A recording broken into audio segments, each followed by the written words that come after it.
But primarily what I'm up here to do, though, is introduce the Dean of the College of ACES. So we're very happy to have Dean Kim Kidwell come and give us a few remarks this morning. So Dean Kidwell came to us in November from the University of Washington, or Washington State University, excuse me. I'm sorry, and she's a spring wheat breeder who has developed a number of spring wheat strains, particularly for folks in Washington State, but also I think used by folks in Canada as far as I know. And has just recently been named a fellow of the Crop Sciences Society. She, as I mentioned, she came to us from Washington State University, where she was Associate Dean of Academic Programs. But we're very tickled to have her both here as Dean, but also here to talk to us and sort of welcome us here this morning. Thanks, Kathy. You know, and I'll forgive you. I'll forgive you. That's almost a death blow in Washington to get those confused. Yeah, that's scary. I'm thrilled to be here, and I have to tell you, if Kathy had not sent Seth to find me, I would not be here. I have, you know, this part of campus was not here when I graduated. So I didn't even know where to park the car. I mean, I don't know any of these buildings, and so I was directed to the wrong one. And I have to tell you, my troubleshooting skills were fabulous, and I just realized I am very much so in the wrong space. And then Seth came through the door, and I'm like, excellent. So thanks for finding me. I appreciate it. So, and I haven't seen Pat for 100,000 years. How are you doing? We're thrilled that you're here. You know, data analytics is such an interesting topic, and I was thinking about it a little bit last night. You know, when I started breeding wheat, the day we started using molecular markers to actually mark traits and move them into populations, that was a big data moment, right? This is like huge data compared to where we were back in the day. And you know, I was kind of known for being on the cutting edge of using DNA technologies in variety development. Then I think I got obsolete somewhere along the way, because when they replaced me, the young man that they put into that position suddenly had GPS on his tractor, which of course, I was trained as a biotechnologist. I had a field breeding program. I could see why no human would need GPS to breed wheat. Then he got a drone.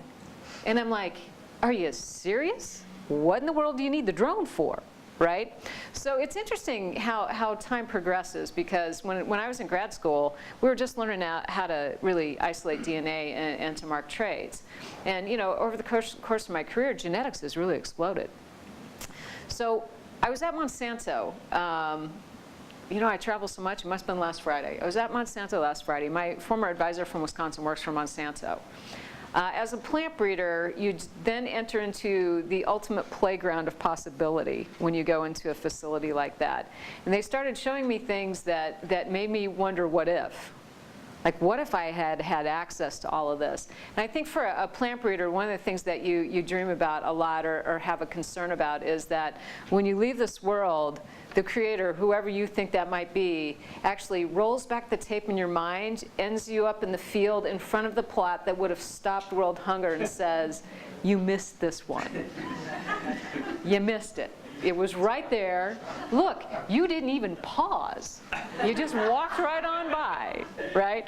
I often feared that's how this is going to work for me. You know, that's how the end's going to be. And I used to do this thing that I called precision breeding back in the day. And you know, that was just about using markers to kind of get the right genes in place so that I had a better chance of finding what I wanted.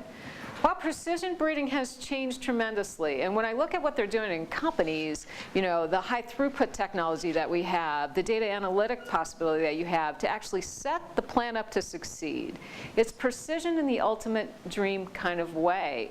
And as I sat there, I realized all they're trying to do is skyrocket gains from selection. You know, we can do it incrementally, or you can do it in leaps. And I think data analytics creates a pretty amazing possibility for us to do this in great leaps. You know, precision is phenomenal. And you know, we got pretty good at generating tons of data. Now we're trying to figure out, how do we mine the data? And what does the data tell us? And what does that precision allow us to do that we can't otherwise do? So in what is relatively a short career of the span time of all things being, I was a WEEP reader for 15 years. It's really quite phenomenal how things have changed, and what students need to know that didn't even exist when I was a student. And my advisors used to tell me, genetics is so much harder now because it moves so fast. I didn't have to know all these things when I took my prelims. I think about what's happened over our careers, and I'm like, wow, I'm so glad that I'm out of that game and I don't have to know all this stuff now, right? I think it's actually exciting and more challenging to keep up in the world of big data. There's also been a trend shift in what's happening in academia. So when I left Washington State, we had just approved a data analytics major. In the College of ACES, we just approved a crop science and computer science data-like analytics major. So even the way that we're shaping students and what we're offering students to sample from as part of their academic experience is shifting. Because at some point, if we're going to generate this kind of information, we have to figure out how to deal with that, which is what all you are gathering here to talk about. So it's exciting and it's exploding. And I don't know what happens after big data. I don't know if we're going to gigantic data or where we're going to go, but we're really glad that you're here to be involved in this conversation. So Kathy, we kind of brainstormed a little bit about some statements that we think are true about data analytics and machine learning. Machine learning to a farmer is how you drive a John Deere tractor. Machine learning to you is very different. And it's interesting how all those mechanisms are required to do cutting-edge food production in this day and age. So machine learning and big data approaches have the potential to help us solve difficult agricultural production, environmental, and nutritional challenges, both in the US and abroad.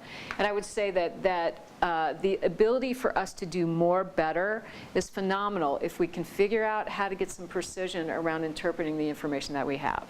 Anybody that's done a lot of sequencing knows it generates an incredible amount of information. You got to figure out how to read that and how to do something valuable with it. Machine learning can vastly improve predictive models using both higher data frequency and greater data depth, such as greater number and range of characteristics that we can apply in more traditional statistical analyses. Very true. Can we actually unravel some of the mysteries, put it together, and figure out, again, how to be more precise and predictive of what we want to do? We can improve crop yield models, so we can better estimate agricultural outputs in the US and developing countries where yield data are frequently unavailable. If you have time to hang out here at all and you go over to the research park, there's a group called Agrable there. They have unbelievable amounts of data that can tell a farmer exactly what's going to happen on a square foot of his land predictively over time. It's phenomenal. Like, farming is like a video game these days, right? You get in the tractor, you generate all kinds of data, you get output, you can make predictive models. On the fly someday, we're going to actually put the right seed in the exact right spot on the right farmer's field to maximize yield. Wow. That's a little different than going border to border with one single hybrid, hoping you get something good out of some piece of land there. So we're really getting down into a very highly finessed production system. We can also develop counterfactual scenarios to better understand and impact policies and events such as the Flint water crisis. I think the policy piece, we underestimate the importance and value of that, if you want to know the truth. At a land-grant institution or an institution in general of higher learning, I think what our job is to provide people with good information to make informed decisions. Not biased information, not polarizing information, but good, solid, data-based evidence that they can use to fuel decision-making. A big gap in what we do often is publishing a paper and that information getting into the hands of people that make decisions. As scientists, I have to tell you, it's an important thing to take seriously. As a faculty member, I completely disregarded it. I didn't even think it mattered. As an administrator, our validity, the reason people invest in us is because we connect those dots. And when we don't do that, people do not know what we do and why it matters. That's important for you to consider, especially if you're working in this space. How do I actually use my knowledge, use the information that I'm generating to actually support informed decision making, not only from scientists and people in my company, but for legislators who are kind of clueless about what big data is. Let's just talk about that. You know, you have to educate them, and they have to actually see, why would I invest in that? Because all the funding that we use to support this work comes from somebody that's making decisions in government about fund or not fund, create a resource pool or don't create a resource pool. So like your ability to inform that decision and get the information out there has a lot to do with your willingness to stand in conversations with people maybe that you don't necessarily want to hang out with, like legislators, which I hang out with a lot. Right? I wish I had known this when I was younger. It might have made me think differently about how I told my story. You know, I loved working with farmers. I loved it, you know, but I didn't spend enough time in Olympia talking to the governor and the state representatives about how important it was for them to invest in me so that I could generate varieties that producers grew. You know, you got to really think about, what cause am I championing? And I think that's important. You know, there's the science that's fabulous, and there's how we fight for our seat and our opportunity to do that work. And I think you really need to kind of sit in, how can I use my voice in a constructive way to get this information to people's hands that are making decisions that help us do this? It's a really important thing for you to consider. There is a criticism about these techniques, and I have to say, I think about this a lot myself. They have the potential to improve predictive precision, but they're often a black box, which masks true causal relationships, like, you know, how does a particular gene generate drought tolerance? You know, as a breeder, here's the deal. I would often say, I don't even care how it works. This one is fabulous. Let's just use it and we'll figure it out later. You know, sometimes it's not that important for me to know how, right? I need an outcome that's going to do something good, and then it creates an opportunity for discovery that other people can get excited about. I don't always need to know how. So like I could say to people, well, you found this fabulous gene cassette that works great, but why does it do that? You know, as a breeder, I'd be like, well, I don't really care anyway. You know, there are thousands of genes in this plant. I need to get them to work together in the environment that I need them in. If people can help me do that, that's great. And if I want to get stuck on, I don't know why it works this way, I would have never released a variety in my entire career. And that's just true, you know, if I really wanted to drill down to that. So I get to kind of own my own resistance, you know, to wanting to complain about a technology that's just superb. You know, I just get to own it. Yeah, because as a breeder, I didn't hold myself to that standard. You can tell my breeder friends that when they give you grief about the black box. Don't give them my email address, though. That being said, the techniques can inform further experimentation and hypothesis testings. Which genes do we want to target for testing?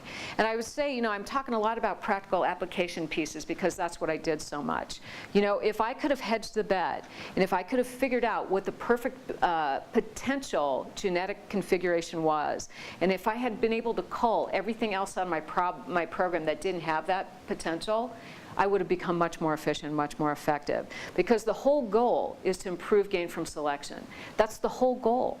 No matter what tools I use, that's what I was trying to do. So if somebody can come up with an algorithm and a predictive model that says, these 10 genotypes could change the world, only grow those 10 genotypes, I might say, can I grow 20 because 10 make me uncomfortable? But if I chose to do that and I decided what my risk factor was, the efficiency with which I developed varieties would have changed dramatically, and I would have saved lots of time, lots of money, and been more effective. Like, I can get on board with that, you know. I asked them at Monsanto, after they showed me things that I'm like, I made a bad career choice. I should have come here and played with these big machines and done all this stuff. What am I doing being the dean of something? This is amazing, you know. But I asked them, where's the proof of concept happen? And that's important for you to think about too, right?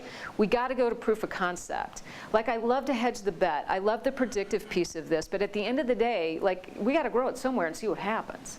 You know, that's why it's really important to be in good relationship with people that are actually in the field doing some of these things, be it crops, be it animals, be whatever you're interested in. Like, that segue to reality is a big deal. You know, there is the proof of concept, you know, and when I look at a university like this, and I think about our research park a lot in the space of data analytics, you know, there's the theory, we're the proof of concept place in lots of ways in the university space. Like, this is where you actually prove that it really works. you know? And when we tell that story, other people pick it up and do it too. So I love the fact that even in our ACES space, in the College of Agricultural, Consumer, and Environmental Sciences here, we do have a living laboratory where we take all these amazing things that we do, we walk them into that space, we put them in the ground, we watch them, and we see what happens. And then we often say, it was a bad year, we're going to try next year, right? That's always my excuse. Bad spot in the field, you know. But what's kind of cool at this day and age, even the high throughput things that you can do in the field are kind of amazing. To get a feel for why genes are turning on the way they're turning on, what's going on, where that resiliency is in those plants. So it's really become kind of a fascinating high-tech thing that in some ways makes my heart hurt about the art of being a breeder, right? I think it might be the art of being a great data analytics specialist that comes into play here. I think the art of plant breeding might be shifting in a way that is a little uncomfortable for me, because I always loved roaming around the field and thinking the eye of the breeder is the acid test at the end of the day. Maybe it's the eye of the data analyzer that creates the opportunity for me to see fabulous stuff in the field that aren't maybe as variable as they would have been if I just looked at them. So do you know any plant breeder? I love plant breeders, right?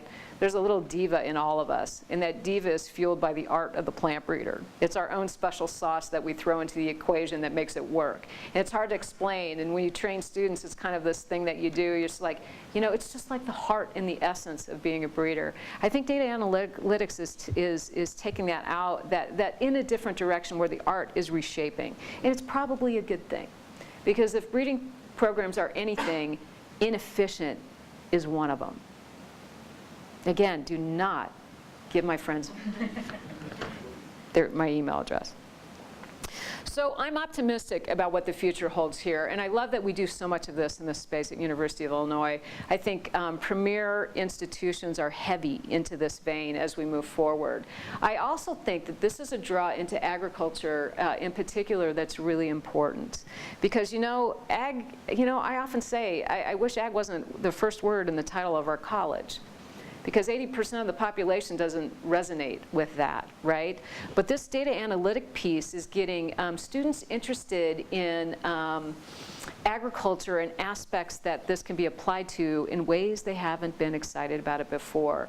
And I think the hook that's so important is what you do translates into something that matters. You know, this is how we feed people. This is how we protect the environment. These are tools and predictive mechanisms that can do good things for people. And actually, that's what we try to do in land grants. We make discoveries that matter to people and communities. So like, you're right in the trench of that, you know? And I say that because I often think that people dehumanize the data. Like, it's a separation from anything that's applied or matters. Like, you're going to be the fuel that's going to create the energy that actually helps us do that better. And at the end of the day, the goal is to improve the quality of people's lives. And I really believe that's true. I think we're all motivated to do that in one way or another. And this allows us to do it in a really different way that was even possible, you know, 10 years ago. It's crazy how fast it's moving. So we're happy that you're here. I'm really thrilled that Kathy gave me some time to chat with you. And I hope you have a great day, just kind of continuing to unravel the story. And what I ask you to do is actually see yourselves in that translation zone.